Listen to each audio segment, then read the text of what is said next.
যে আসলে আ এ মারুফ ভাই যেটি বলল যে আওয়ামী লীগ বিএনপির এতটা মানে বোকা না যে তারা আওয়ামী লীগের মতো ফ্যাসিস্টে আশ্রয় দিবে তারা ১৬ বছরের জেল জুলুম ভুলে যাবে।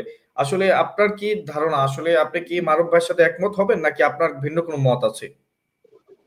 না, মারুফ ভাই লাস্টের বক্তব্যের সঙ্গে একমত যে ওই দলটাই একেবারে নিশ্চিহ্ন করে দিলে ভালো হতো। আর বিএনপি যেটা চাচ্ছে বিষয় হচ্ছে যে আওয়ামী লীগকে যদি আপনি ইলেকশনে নিয়ে আসতে দেন, তো তাহলে এই যে যাদের রক্তের উপরে আজকে আমরা দ্বিতীয় স্বাধীনতার কথাই বলি আর যাই বলি, এটা কিন্তু আসলে তাদের সঙ্গে বিশ্বাসঘাতকতা করা হয়। কারণটা হলো যে যারা এত বড় একটা অন্যায় ঘটালো, প্রায় ১,৫০০-এর মতো মানুষকে হত্যা করেছে, বহু মানুষ পঙ্গু হয়ে গেছে। আমার মতে তাদের যতদিন পর্যন্ত সুষ্ঠু নির্বাচন করে তাদের শাস্তি নিশ্চিত না হবে, ততদিন পর্যন্ত। তারপর একটা মারুফ ভাইও বলেছে যে তাদের মধ্যে ন্যূনতম অনুশোচনা নাই। তাদের ন্যূনতম অনুশোচনা নাই, যারা এটাকে এখনো আরো গর্বের সঙ্গে বলে, তো তাদেরকে নির্বাচনে আসার সুযোগ মানে কোনো মতোই দেওয়া উচিত না।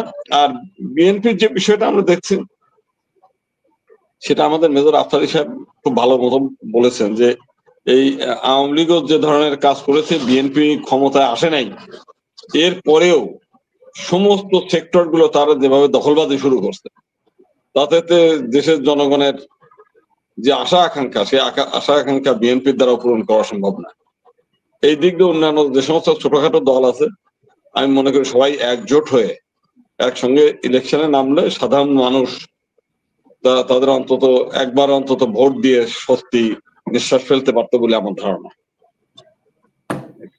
জি, দাদা আপনি কি মনে করেন যে পিয়ার পদ্ধতি হলে কি পিয়ার পদ্ধতিকে নির্বাচন পদ্ধতি করা যায় কিনা? পিয়ার পদ্ধতিতে ইলেকশন অবশ্যই সিস্টেম এটা একটা খুবই ভালো ভালো মানে উদ্যোগ। যদি পিয়ার এটা করা যায় তাহলে হবে কি, দেশে কোনো দৈত্য দানবের জন্ম হবে না।